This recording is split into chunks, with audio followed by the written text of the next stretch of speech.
This here is about Florida TikToker arrested for stealing from Target again. What an idiot. Let's get into it. Get ready with me to talk about the elephant in the room. That elephant just got a lot bigger for Marlena Velez, the TikTok influencer accused of stealing from Target and posting video of it online. Now Velez has been arrested again. So I'm gonna need you to put your hands behind your back. Wait, what? Put your hands behind your back. Wait, Don't fight it. Don't fight it. I look at the new details about this latest arrest and the big ask Velez is making. Welcome to Crime Fix. I'm Anjanette Levy. Marlena Velez's troubles are going from bad to worse, and you are not going to believe what she wants from the court. Stay tuned for that. I told you about the self-proclaimed TikTok influencer who was arrested and charged with theft from a Target store just recently. Police in Cape Coral, Florida said back on October 30th, Velez scanned barcodes for cheaper items, not for the items she actually took from the store. Then Velez posted video of the shopping trip on TikTok for her more than 300,000 followers to see, even loading the bags from Target into the back of the car. Well, that might not have been the smartest move, because police say it gave them more evidence and a way to identify her. Police had put out this surveillance image of Velez to identify her, and they said they matched her outfit in the photo to what she was wearing in the TikTok video of the shopping trip to verify her identity based on a tip. Velez was booked into the Lee County Jail on November 20th on a petty theft charge. Police said she'd stolen $500 worth of goods by undercharging herself at the self-checkout. Well, guess what? Marlena Velez, she was arrested again over the Thanksgiving holiday weekend on Saturday, November 30th. So I'm gonna need you to put your hands behind your back. Wait, what? Put your hands behind your back. Wait, Don't fight it. gee! Don't fight it. Don't fight it. I have to put shoes I will talk on. to you in a second. All right, just give us a sec. Just give us a sec. Bro, this is what I told you.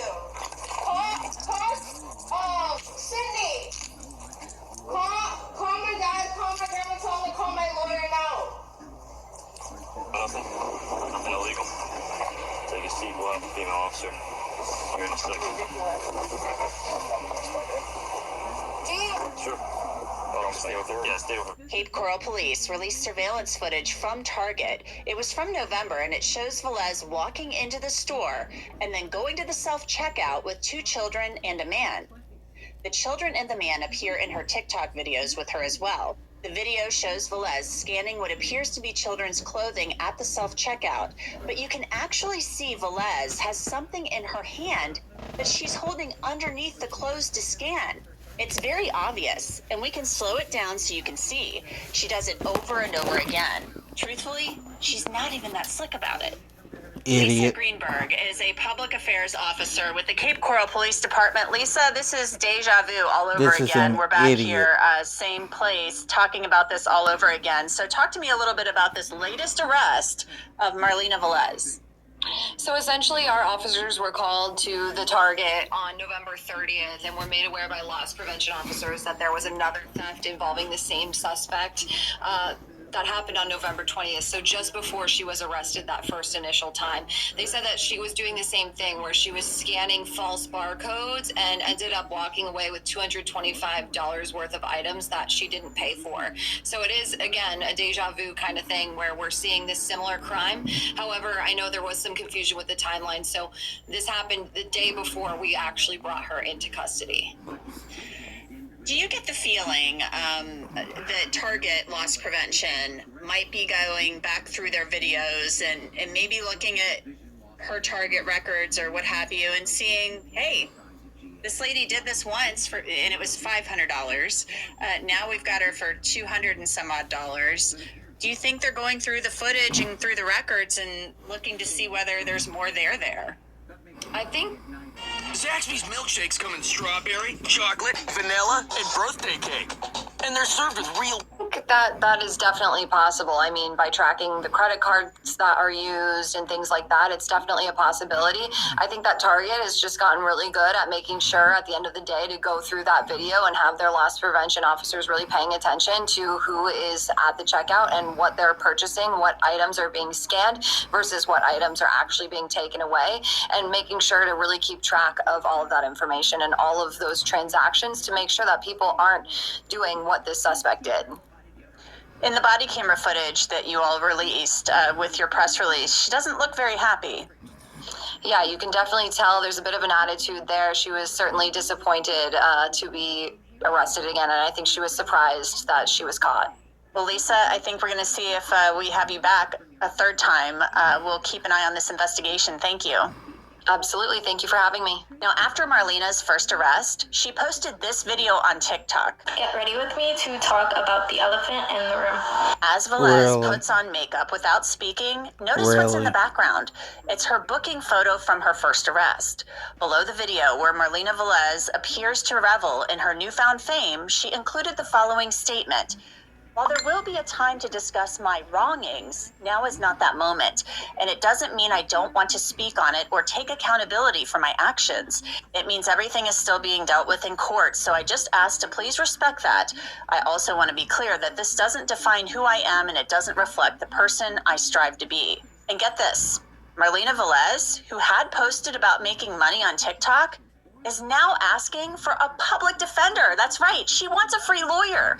She says in court documents that she's indigent and has 2 dependents, and she lists her income as 0. I want to tell you about Upside. It's a free app that gets you cash back on things like gas and restaurants. This is real cash back, money that appears in your Upside app that you can transfer straight into your bank account. I used Upside when I went to Dunkin' Donuts recently for a cup of tea. I claimed an offer on the Dunkin' app, paid as usual using a card, and then I got cash back. It's so easy. You can also use Upside at places like Shell, Exxon, 7-Eleven, Chipotle, and that's just to name a few. There are so many more. To download Upside and start earning, click the link in the description or scan the QR code on your screen and use the promo code CrimeFix and get an extra 25 cents back on every gallon on your first tank of gas. That's promo code CrimeFix for extra cash back. I want to bring in Kathleen Bogenschutz. She's a former prosecutor down there in Florida. So, Katie, this case gets crazier and crazier. I didn't expect a second arrest, but also I'm not surprised. Damn, it's Nor getting should you cold. be. It's getting cold. The question is, so why is she out if you have all these arrests? Usually what happens if you're on bond in a case, that's an agreement between you, the defendant, and the state saying that I will come back to court and I promise to abide by all the laws. If you pick up another offense, the state can then revoke your bond. You broke your end of the deal, you're sitting in custody. And I'm oversimplifying it, but that is how people end up in jail with the subsequent offense. In this case, the dates, as I will often say in my practice, they crossed. So she was not picked up at the scene at the first incident. She was picked up on, I think, November 21st, and the second incident was November 20th. So she was not out on bond when the second one occurred. And that's why we're not seeing like a second arrest or there, where she's sitting in custody, because there was no bond, there was no violation of her bond conditions. The other thing is that she had a prior from last summer. Your third petty theft turns into a felony in Florida. So I don't know if she has any priors prior to last summer, but that would be one of my big concerns if I was representing her. And that was going to be one of my questions for you, because she pleaded no contest to the charges in 2023 related to the theft from Walmart. Now we had the first arrest this year from November, where she was caught with the $500 or so of ringing items, according to the police in Cape Coral.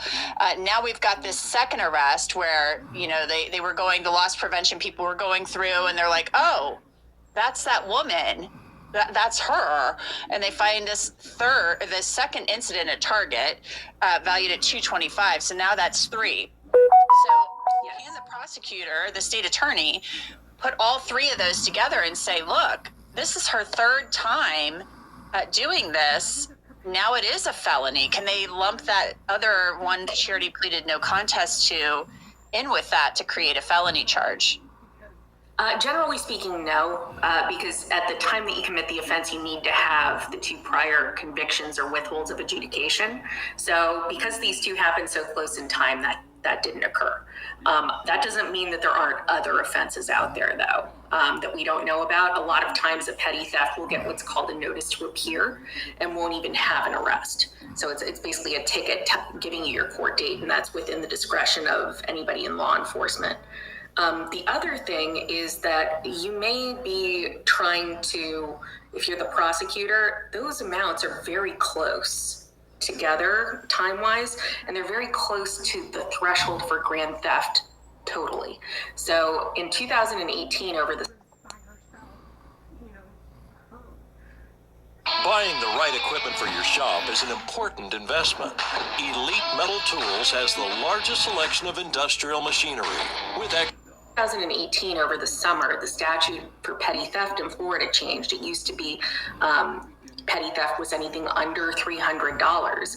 Now it's anything under $750.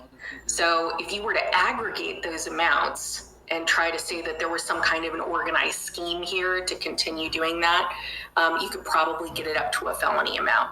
Or you charge them both as misdemeanors and you use what's called Williams Rule, which is similar crime evidence. I mean, it was at the same store. So you use similar crimes evidence to bring them in to show that there was not any kind of a mistake. I mean, we've all used those checkout counters. It's easy to make a mistake if you don't scan things for a living.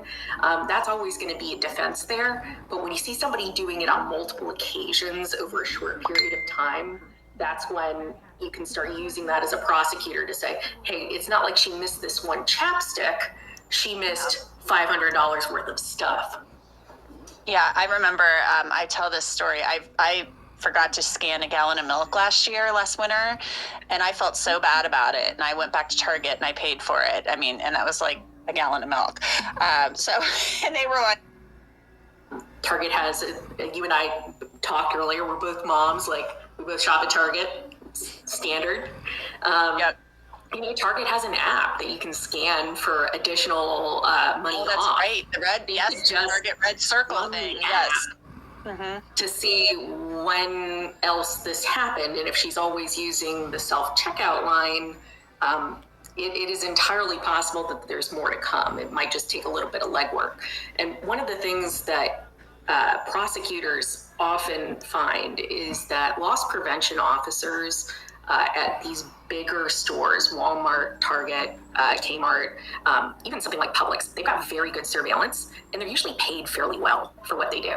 So the corporate oligarchs out there, they don't take kindly to you messing with their bottom line. They know that there's slippage. They know that things go missing in the store. They've got, their stuff every month, and they're going to go back through the surveillance. It is never worth it. Particularly somebody with good enough surveillance that you can pick out a tattoo, which I've actually done in the past. Somebody had a swirl tattoo on his shoulder, and it was, it was as good as a fingerprint. Yeah, whenever I'm in Target, and I, occasionally Walmart too, I mean, those cameras are right there. They are right in your face. And I remember, the first time I ever saw it, I was like, whoa, what is that? Because you look up and you see yourself there. Walmart and Target got cameras everywhere. And you're just like, whoa, what is that? And then you're like, oh, okay, you know what's going on. It's a loss prevention thing. Plus, they've got those cameras up top in the ceiling, the ones with the kind of globy looking thing on it. So they're watching from every angle. And I just don't know why anybody thinks they can get away with this stuff at all. One thing that is kind of confounding to me about this is the fact that I thought she was online bragging about being this influencer. I mean, her house looks like great, amazing on TikTok. I mean, it's like beautiful. The kitchen is amazing. And I thought she was making all this money being a TikTok influencer or whatever. And I think she's filed for a public defender. I mean, how do you square that? I don't, and I think there's probably going to be an inquiry into her finances and where that stuff came from and whether she owns the home and how much money is down on it and who's making the payments for the vehicles, because it is a very low standard to, or I guess high standard if you want to say. You need a very low income, to put it a better way, to qualify for a public defender. And it really hasn't gone up very much over the past 10 or 15 years. And a clerk makes that determination. And another thing is that in Florida, when you fill out the public defender affidavit forms, it says on those forms that you are under oath and that it's another misdemeanor to lie about your property. So, I mean, it could be a situation where what you see on TV, on Instagram, on TikTok is not the real life she lives, or it could be that there have been maybe some massaging of those numbers to get into the public defender realm for her. And I couldn't find what she was shoplifting for, because as a prosecutor and even as a defense attorney, there's a special spot in my heart for somebody that's, maybe shoplifting baby formula or diapers or something like that, like the real necessities. But But if it's cosmetics, that's when I start getting a little, where I start getting a little bit like, ooh, are we just doing this for fun now? Yeah, it looked like some clothes. The latest trip looked like some clothes, and then the last trip it was one of those, trendy mugs and all of that stuff. So we'll try to get a better detailing of that. Katie,